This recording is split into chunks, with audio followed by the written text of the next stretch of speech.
Welcome to Surviving the Side Hustle, the podcast for high performers who've gone all in, but still feeling a little stuck. I'm your host, Rob Tracy, coach, speaker, and creator of the Prime Performance Process. If you're a solopreneur, small business owner, or just launched your side hustle and you're tired of grinding with no momentum, this is for you. Every week, we bring you guests that have broke the code, generated momentum, and finally got unstuck. And we're diving into their stories, their struggles, and their secrets to generating massive momentum in both their personal and professional lives.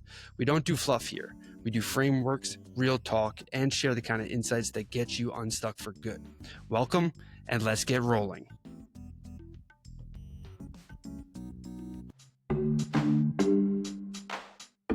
But before we dive in, I gotta remind you, if you're overwhelmed, spinning your wheels, or just tired of hustling without the results, it's time for a Prime Performance Strategy session.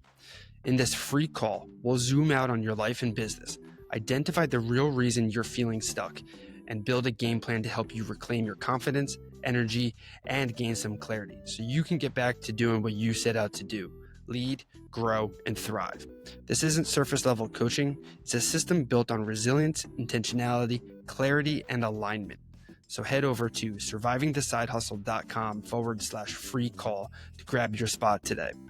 Again, that's survivingthesidehustle.com/free call. Let's get going and help you look good, feel good, and do great things.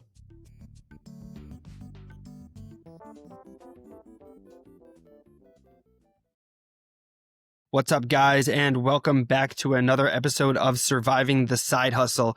I'm excited today because I am chatting with Garrett Wood, and he's an interesting dude.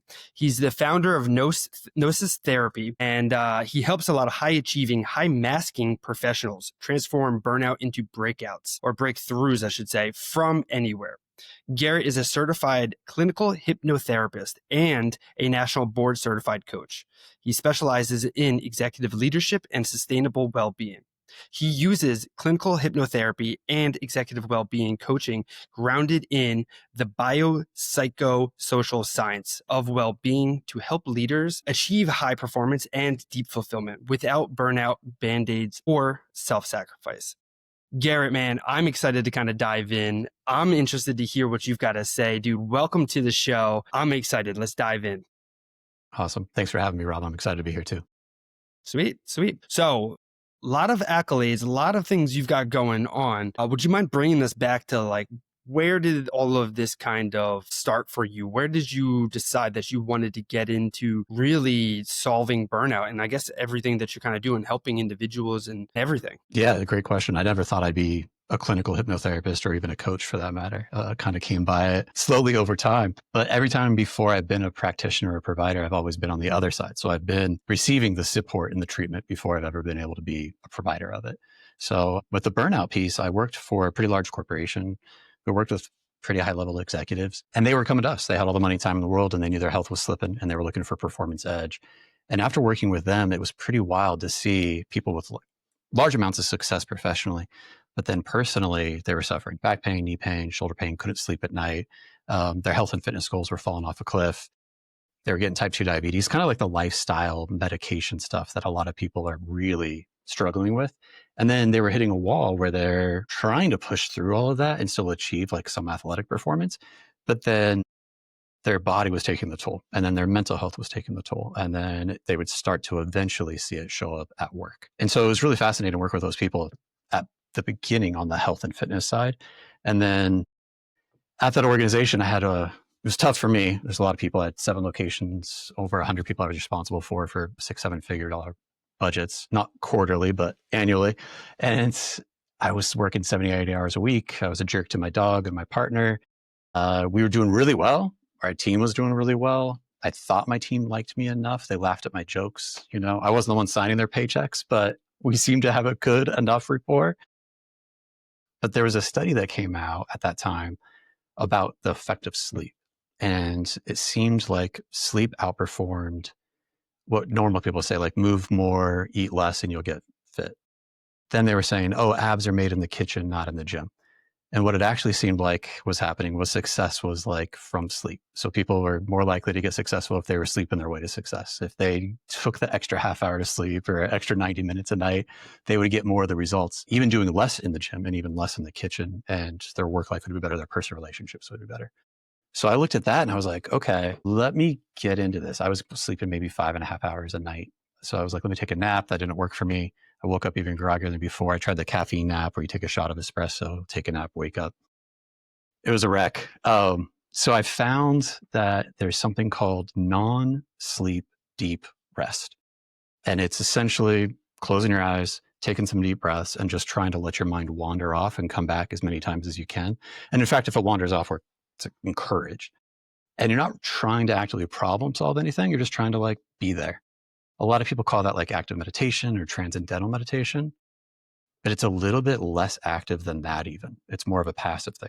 There, closing your eyes, relax and seeing if you can feel your body, letting your attention come and go. And that was proven to be 3 minutes of that state as effective as a 20-minute nap. And a 20-minute nap was effective as 3 hours of sleep. So I was like, I'm going to do this. And I incorporated it.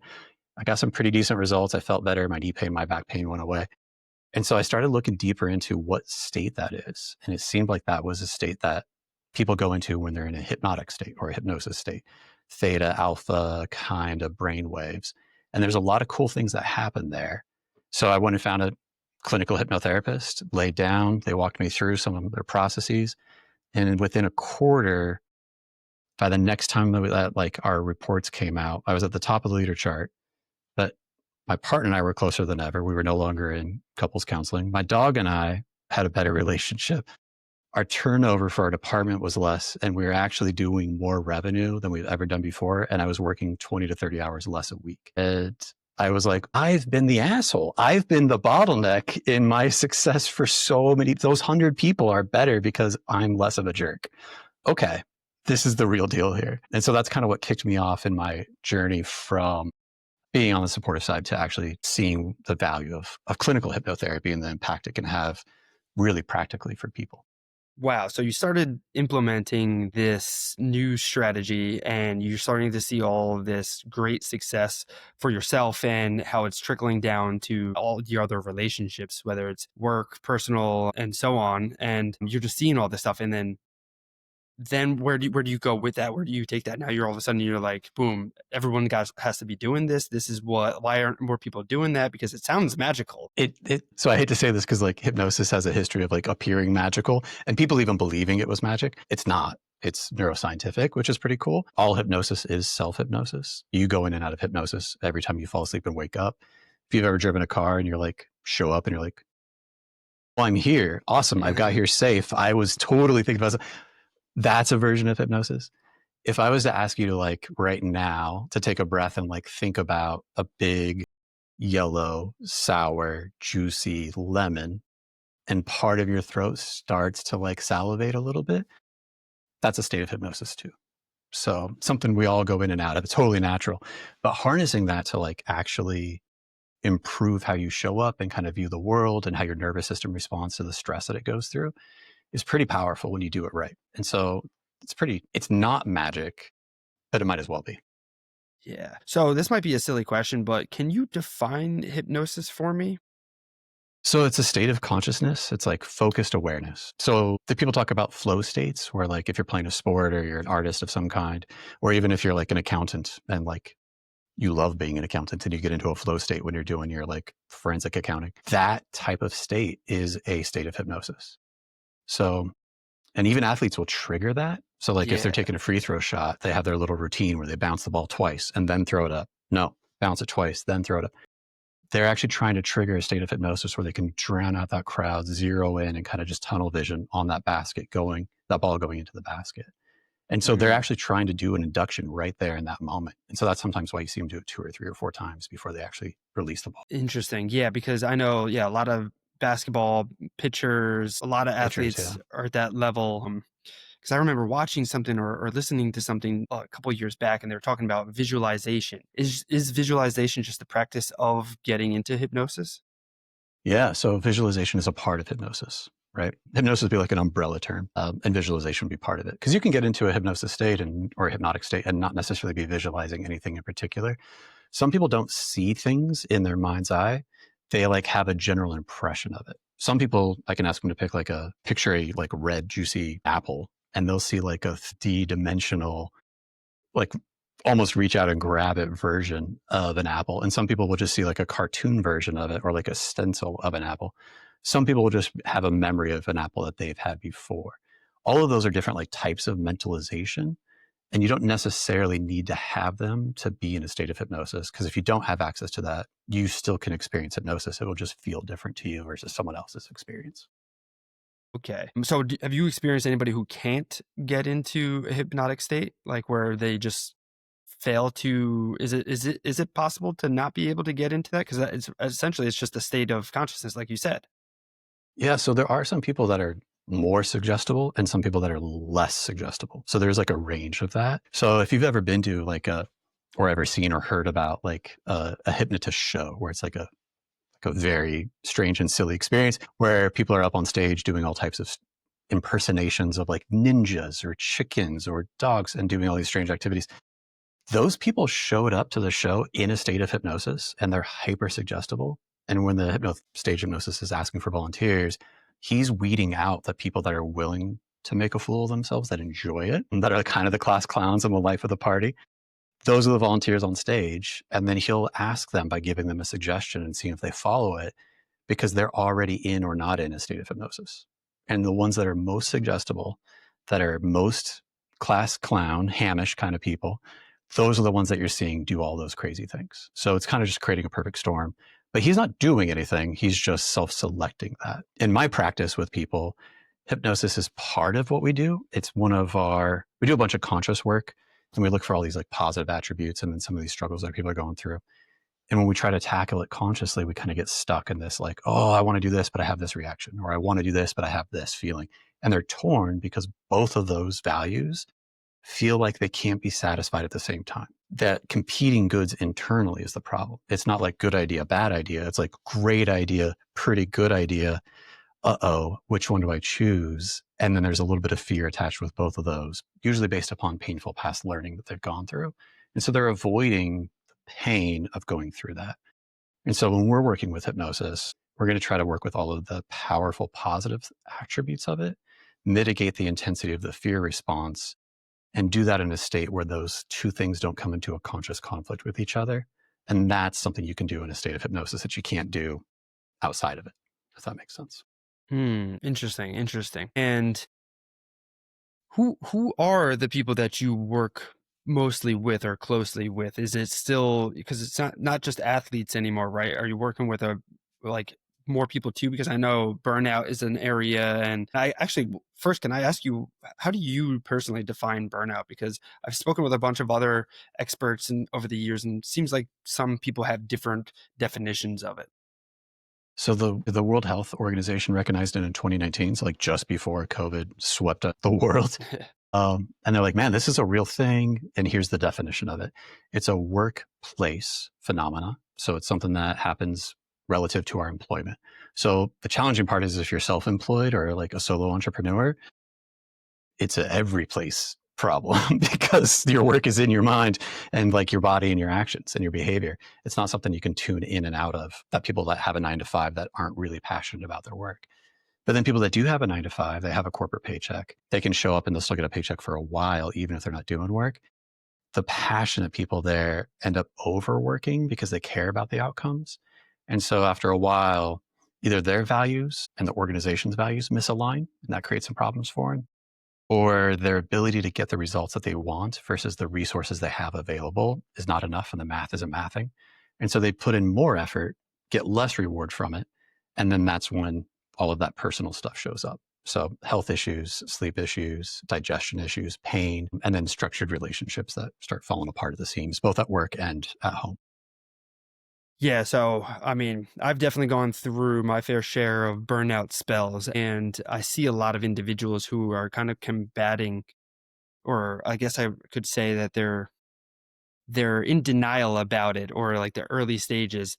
Like how do you know that someone's in getting into burnout, or they're close to being burnt out, or they're working their way there? What are some like huge indicators that you see?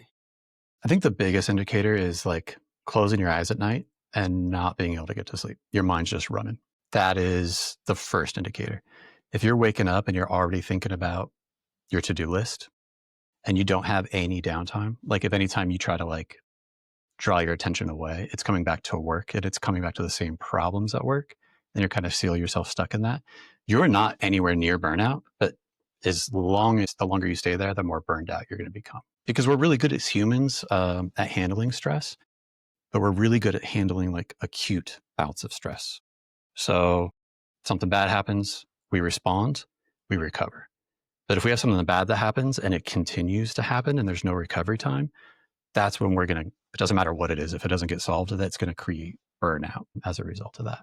So for solo entrepreneurs, it's really challenging because there's a lot of stuff to try to figure out.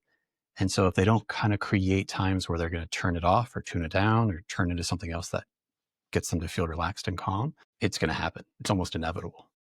So it's challenging. In your experience and studies and such, have you found anything that shows or explains or maybe points to why some people might be able to struggle longer versus others, and people just like kind of bear in it? Because I know I used to wear like a badge of honor, like, oh, I'm just going to continue grind. And then I was like, yeah, I did it for like years and years. And I'm like, yeah, I'm not burnt out. I could keep going. And then I know some other people who are at least a little more aware, and they're like, no, I need to chill out. I wrote one email today, kind of thing. So yeah, great question. Sorry, let me collect my Sorry. thoughts here. The idea that you can grind forever is true. And there are people that are really resilient. And so sometimes it's natural, it's built into them. So there's kind of two things that I think are really interesting. There are some people that when they're washing the dishes, they are literally just washing the dishes. Their mind is just focused on that task. They're not daydreaming about anything else. And so that's like really powerful to have that type of a mind, because you actually get a lot of downtime in your day. And then there's other people that they're doing the dishes and they're thinking about everything else going on. And that's not necessarily good or bad. It's just could be more stress if the things they're thinking about are distressing to them. And then there's some people that the things they're thinking about are really distressing, because in the way that they've experienced the world, they've grown up always benefiting from assuming the worst. So when they're daydreaming and their mind's wandering doing the dishes, they're literally imagining the worst case scenarios over and over and over again. And so the amount of time under tension, if we think about like working out, they're like picking the heaviest weight up and then holding it in the hardest position. They're not even repping it out. They're just like, where's it stuck at? Okay, let me hold it there. And like, and they're just there forever and they're never re-racking that weight. Like, that's not healthy. You're going to harm yourself. Right. Wow. That's a And so some people, yeah, great go ahead. Sorry. comparison there. No, I was just saying, yeah, that is great to visualize. Perfect there. Go ahead. I was going to say, so some people, when they have that like imagination, it can be beneficial because they can imagine how good things could be and they can imagine what it would take to work towards that. And I think anybody who's like passionate, caring, driven, that's a trait they're going to have.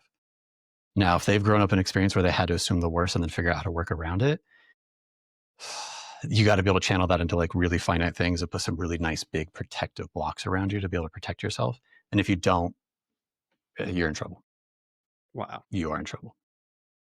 Wow. Yeah, that's really interesting. I love to kind of think about that. And as you were speaking, it had me kind of thinking about kind of taking those breaks you were saying. And when people are just washing the dishes, they are literally just washing the dishes. And that's something that I've kind of noticed with myself more recently.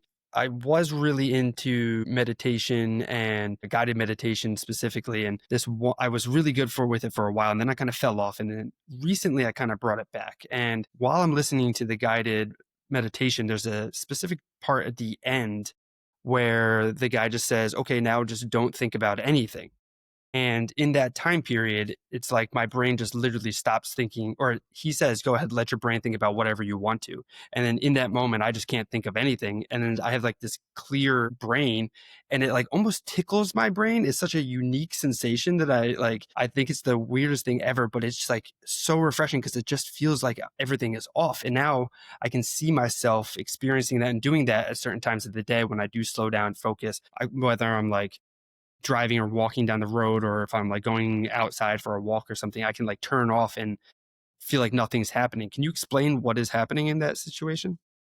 Yeah. So I could try. I mean, I could take my best guess. There's a lot of stories out there, and science tells a lot of stories, and then 5 years go by and they tell a bunch of new ones. Now it's like every Yeah. 2 years they come out with new stories, which is great because they get better every time, even if they're not 100% accurate. It's like truth by margin of error.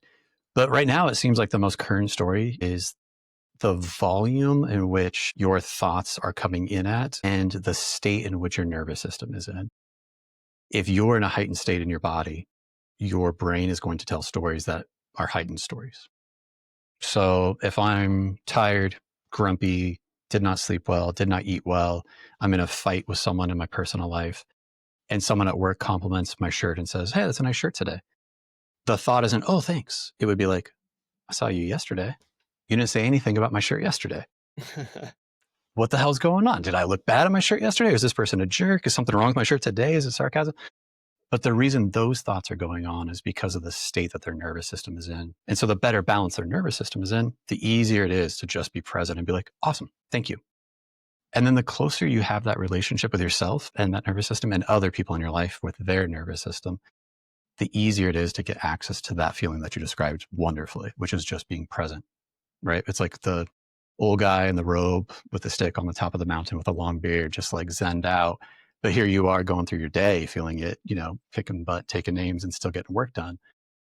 And that feeling is something that people need to have access to because that is what is like creating resilience for them. And there's a lot of things that get in the way of it for lots of really good reasons. And so most of the work that I do with people is to try to help remove some of those things so they can experience what you're talking about even more.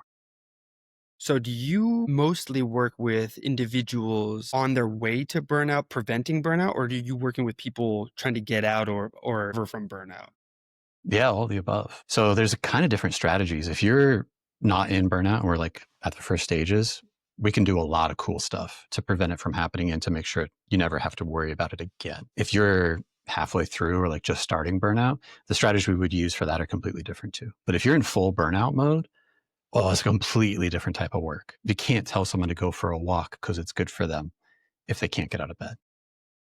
Like that's not helpful, right? Like that's actually like not great advice. It's kind of like being a jerk, right? Like, "Oh, you're burned out, you're completely broken. Cool. So go do this thing that takes like 5 hours. It's going to be amazing. I swear it's worth it." And it might be, but like they're just not in a position to take advantage of that advice. It just doesn't work for them. And so we have to meet them where they're at, what they have going on, what their goals are. And then even more than that, we have to know what's driving their specific burnout because it's different for everybody. We have different susceptibilities to the things that get in our way of having that experience that you're talking about. And so that's figuring that out is the fun part for me, at least. So if someone's experiencing burnout, how long does it take to get out of burnout? Can you get out of burnout? Is that like where you can get fully out? And I mean, I feel like I've kind of escaped from my burnout period of my life, but I don't know if like is that going to be coming back soon? Do I have to like worry about that? Like I don't know. Like it's so many questions I have. Yeah. So if you've experienced burnout before, you're more likely the general population to experience it again. If you've experienced it 2 or 3 times, you're even more likely, right? Like that correlation continues to scale up. And so if someone's gone through it before, the goal is to figure out what was going on then versus what's going on if they're out of it. Because that actually gives you like a really nice clue of what is the protective things that they need to no longer have that experience. So for some people, it's the ability to experience positive emotion. Some people, it's engagement in their work, getting lost in the effort. Some people, it's the meaning. Some people, it's the type of feeling they get when they're achieving something. Like sometimes people will do phenomenal work, but the more success they have, the further they are away from doing the end goal because they've had so much success. When they first start off as like a solo entrepreneur, they're the one doing everything. And that might feed them with like newness and novelty. They might get excited and lost in all the details. But then as they grow, they might have 2 or 3 people doing stuff. And the one thing they really love doing in the business now is someone else's job, and they're stuck doing all the stuff they hate, IRS taxes and like filing. And they're like, just like a headache. And so that can be really dangerous for them. The success that they have in their business to be able to bring on more people takes away the thing about the business that they enjoy doing. Work is not the only place they can get that done at. But there's some people, like they own a restaurant and they're the maitre d' because they love seeing the faces come in and sitting them down and like getting to know their names. Even though they have 5 restaurants, they might have a walk-on shift at every single one of them so they can be the maitre d' sitting people down because that's the only part they really like. The rest of it's kind of a headache for them. And so figuring that part out is important. And then obviously like health, movement, mindset, making sure your bills are paid. Those are all prerequisites to avoid burnout in the first place. Yo, what's up? Sorry for interrupting. It's me, Rob. If you've been listening and thinking, man, I just know I'm capable of so much more, but something's just really not clicking, well, I've got something for you. It's called the Prime Performance Personality Quiz. And in just a few minutes, you'll uncover what's actually slowing you down. So whether it's a mindset block, energy drain, or a lack of clarity, this quiz is going to give you specific insights to help you build momentum again. Again, this quiz is free, fast, and honestly, freakishly accurate. So take it now over at survivingthesidehustle.com/quiz and stop spinning, start winning today. If someone's like kind of working through and they're in a project and you got to push forward to kind of keep going and you're getting pretty burnt out, but you make the decision to kind of keep pushing forward. Like, can you do that often? Like, or is there like, how do you know where the line is? Like, okay, yeah, this is too much. Like now I need to kind of like pump the brakes and I got to tell my boss, or I need to chill out on this project or maybe put it on the back burner for the time period. Like, how do you know yourself, like when you're going to get burnt out? Yeah, my favorite quote for that is like Hunter S. Thompson, the person who knows where the line is the person who's crossed it one too many times. You know exactly where it is. You can plot it because you're like, oh, no. Oh, dang, way too far. Okay, let me scale it back, right? Hopefully we do that when we're young and can recover faster. And we have a lot more built-in natural responsiveness and less responsibility. When I was growing up, before I went and opened business for myself, I spoke with both of my dads and they both were like, I like unfollowed them on LinkedIn and kind of hid. I didn't tell them I opened a business. I had a pretty decent career. I was doing well. I had a title, it was cool. And we talked about work every time we got together, right? Because these guys are like old school business guys reading The Economist and the Wall Street Journal. And that's all that we ever talked about. So I was excited to talk to them about all that stuff. But then when I opened my own business, I was worried that they would be like, what are you doing? You're walking away from all this. Like, how could you do that? So it took 3 months for me to be able to actually tell them like that I had walked away from and opened my own doors. And each one of them was like, I had an offer. I could have done this with my buddy. And I said no. And I asked them why. And both of them had the exact same answer. They said, well, I had too much responsibility. I was a father. I had kids to take care of. I had a house. I had all these things. And I was too scared that if it didn't go well, the stakes were going to be too high and I wouldn't be able to recover from it. And so if we want to know ourselves really well and where that line of burnout is too much or not enough for ourselves, the less responsibility we have, the easier it is to cross that line and come back. And so then the easier it is to know exactly where that line is for you. It does change over time, but you get to know yourself a little bit better over time too. But if you already have high responsibilities, man, there's an old Sunday school lesson and it like stuck with me probably from when I was 8 years old. So I apologize because this is silly, but they're hiring a Wagoneer leader to be like, okay, we're going to go from the East Coast to the West Coast and we're going to put everybody in a wagon. They're interviewing all the guys that can drive wagons. And they hired a guy and they were like, how close can you get that wagon wheel to the edge of the cliff? And he was like, I could do like probably 4 inches. And they're like, okay. They asked the same question. Next guy, he was like 2 inches. Next guy, 1 inch. Last guy, the guy they hired, they were like, how close? And he was like, I don't know. I'm pretty good at this, but I know one thing. I'm going to try to keep that wagon wheel as far away from the edge of that cliff as I possibly can. If we have to stop and take apart the wagon and move it so it's safe for everybody, that's what I'm going to do, right? And so there is this idea that we can push harder and we'll get more in the short run. The question is like, is it worth the expense in the long run? Yes, I'm saying yes to this project right now, this sprint. Am I going to have enough downtime afterwards to fully recover before I have to put that effort in again? Or is it going to be catastrophic? Am I so close to the edge that if I push this once, I'm off the edge of that cliff? And do I have enough ability to get back up and start over again?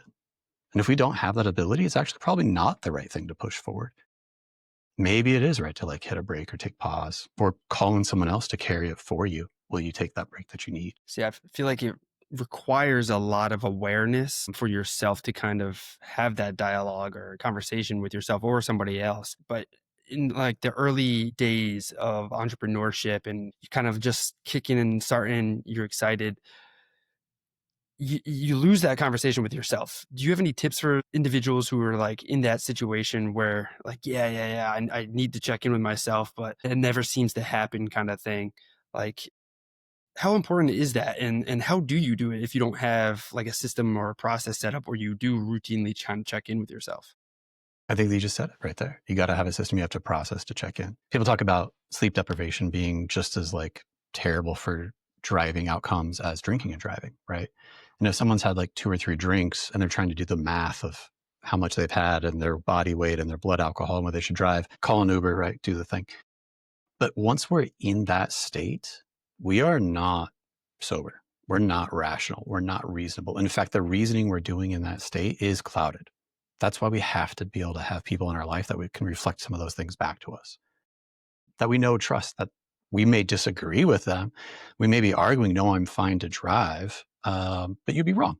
And so making sure you do have a system is really important, because if you're missing out on sleep, you're missing out on meals, sure, you can get by. But I would argue that the quality of work is going to suffer. The opportunities that you see and that you can take advantage of as an opportunity as an entrepreneur are also going to suffer.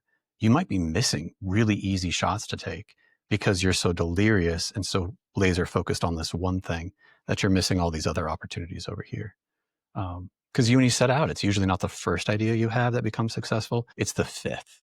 And so trying to make that first idea work, there's a lot of people that could have jumped over and pivoted sooner and found something that would actually work for them if they had the sobriety that they needed. They had their full capacity to think creatively. But when we get into that state, it's like tunnel. It's just the next step, next step, next step. And I'm not saying it's bad because it works. And for some of us financially, you'll have to do that. But if you have to consistently do that forever, you're in trouble. It's just dangerous. So when you're working with individuals, do you help them kind of create these systems and processes that make sure that they can check in and the different strategies and things? And like, what does it actually even look like working with you? Yeah. So we don't guess, we just assess, right? So I do have an assessment that's pretty cool. With about 5 minutes of that assessment, you can tell not only if you're like low on the burnout scale or like fully in it, but also like what is the key contributing factor this time around that's driving your burnout? What's the thing in your life or your well-being that you're missing that if you had it, it would make it easier? And so that assessment takes 5 minutes. And now that we've had it for a while, we've been able to see that after those 5 minutes, not only can we tell if you're courting burnout, if you're in it, if you're out of it, but if you're going to be successful in 5 years or not, or if you're going to be burned out in 5 years or not, because we're literally looking at what is going to contribute to your ability to be successful on a long-term scale. Because Wow, that's the that name of is the game. crazy. That is Yeah. wild. Where do people like how can they take this assessment? Is this something you only do for your clients, or is this like did you create Yeah. this assessment yourself? Yeah. So it's based upon the science of well-being, which is out of like Wharton and the School of Psychology in University of Pennsylvania. But we adapted it for leaders and people like entrepreneurs who are trying to create something and they're like passionate about it. And that's the thing that causes them to burn out. And so we're trying to figure out, well, what are the things that make it easier for them to continue their passion, but avoid the burnout? And so we used a lot of their good science for that. What makes a life worth living? What buoys people against burnout? And what keeps them out of that like cynicism and that overwhelm? And then we looked at like heart rate variability. So it's pretty cool. It's a great assessment. If people are interested, they can go to my LinkedIn, which is at Gnosis Therapy, which is GNOSIS Therapy. The G is silent, so it just sounds like Gnosis. But there's a G there. If you go there, you can see my little bio and there's a click and you can take it. It just asks you a few questions. And it's free to take the assessment? Yeah, absolutely.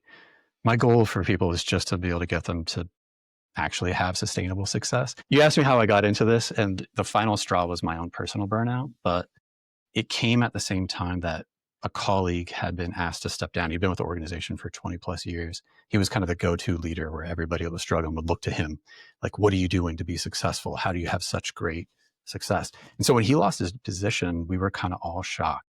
And then 2 weeks later, I was in a meeting with his replacement. And that's when we got news that he had decided to take his own life. Because after that 20 years, he had spent so much of his own energy, attention, identity into the organization, into his relationships, into the team, that there really was nothing left for him without that position, without that title. He looked around and was like, this isn't it. There's nothing left over for me. And so that was kind of a really big wake up call for me. So burnout isn't just like, man, I can't get out of bed for a couple of days. I feel like crap. It's serious. Right. And so my goal was to help all these people make sure that they don't end up having that type of fate, myself included. And now, I mean, if that assessment, one tells you where you are, what you need to do and how you can get started, amazing. Like the more people that take it, the better. Share it with your friends, do whatever. Like there's no cost, just do it. If it helps any one person avoid that fate, then I can go to bed well every night. And it's probably beneficial to take it multiple times in a year. Yeah. Yes. If you're feeling like you're in a good state and then you're feeling like you're not in a good state, you can check and see what's going on. And anytime there's a transition in your life, whether it's like personally or professionally, whether you completed a project or excited to take on a new one, those are the times when it's the most fun to kind of take it because you'll see before and after during what's going on. So pretty cool. That's awesome. And you said Gnosis Therapy on LinkedIn or is the easiest place to kind of find that and get to it? Yeah. You'll see a picture of me smiling and then there'll be a link for the stupid little hyperlink there. You can click on it. It'll take you right to it. Awesome. Yeah. Yep. Well, I can't thank you enough how awesome this episode is. This is some great information. I find it extremely interesting. And I love it. So I could keep talking forever, but I want to make sure that I'm courteous of your time. I know you've got a lot going on. So I wanted to thank you for hopping on today, sharing your experiences and your insights. And this has been powerful. This is great. And I really do appreciate you coming on and doing this. But before I let you go, I got to ask you, if you were to take everything from those experiences and the life lessons, mentors, different conversations, everything that you've learned, and if you were to boil it down into one piece of advice for this young entrepreneur, side hustler, solopreneur out there to kind of get that momentum going and hopefully prevent burnout, what would be your piece of advice for them to achieve success? Yeah. So success is something that you're not going to experience once. You don't like clock in, do the thing and walk away. It's something you have to show up and continue to do. And so the hard part is if you don't know how to care for yourself or you can't care for yourself, you're going to have less shots. You're going to have less time and attention. You're going to have less opportunities. The longer you can care for yourself, the more opportunities you're going to have. So we often think that success is built at the expense of our well-being, but it's not. Success is actually built through our well-being. The more of it we have, the longer we can work for, the healthier we are, the more shots we can take, the more likely we're going to experience success and then actually be able to appreciate it. We're like, cool, I did it, but I'm not broken and beat up and like hate my life and everyone else at it. They don't all hate me. Oh, this is a win.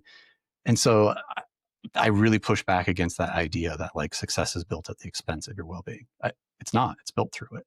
And so my advice for anybody is to take care of yourself. If they want to do one thing to figure out how to take care for themselves, to be really specific about who they are, what they have going on, where they're at in their life, they can take that assessment because there's so many different things that contribute to your own individual success or failure or burnout or well-being that a blanket statement isn't going to be applicable to everybody. We got to get into the little weeds a little bit and get into the nitty-gritty to make it really powerful.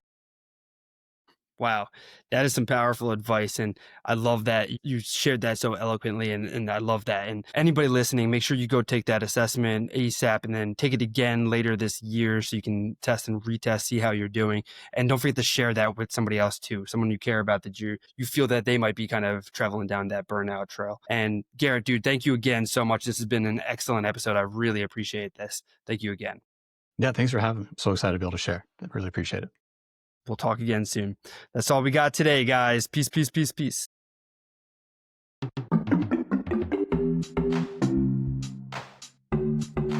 And that's it for this episode of Surviving the Side Hustle. If you found this valuable, the best way to support the show is to rate and review on Apple or Spotify. It helps get the show in front of more driven individuals just like you, and helps them discover the tools to get unstuck, break through burnout, and build something real. And you can always connect deeper with me, our guests, or grab free resources at survivingthesidehustle.com/Rob. Whether it's a strategy call, the Prime Performance Personality Quiz, some of our products, or just to check out our free content library. Connect with us over at survivingthesidehustle.com/Rob. And hey, remember this, you weren't meant to just grind. You were built to grow. So stay conscious, stay committed, and keep showing up. Peace, guys.